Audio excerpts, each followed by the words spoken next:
Ils ont entre leurs mains le résultat de plusieurs mois de travail. Depuis avril, ces deux étudiants sont chargés de traduire des documents en français, l'une des langues utilisées au JO. Les langues officielles des Jeux Olympiques sont le français, l'anglais et la langue du pays hôte. Donc ici, le français et l'anglais, puisque l'anglais est la langue du pays hôte précisément. Le français tout simplement parce que c'était la langue du fondateur des Jeux Olympiques modernes, donc en 1896, Pierre de Coubertin. Et la langue de Molière a ses spécificités. Par exemple, on voit tout de suite l'heure.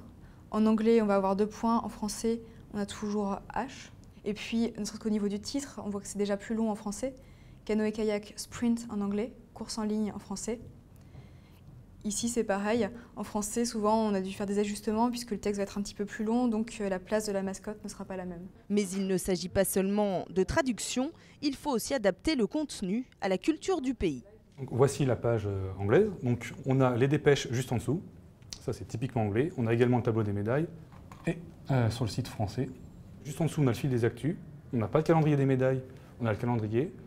Et en l'occurrence, le calendrier des médailles et le nombre de médailles se trouvent en dessous. Ça s'appelle des réflexes culturels en fait. Un anglais ou un anglophone va avoir plus tendance à aller voir ce genre de dépêches, comme on a vu sur le site anglais, ou à aller voir le tableau des médailles, alors qu'un français sera plus intéressé par les actualités.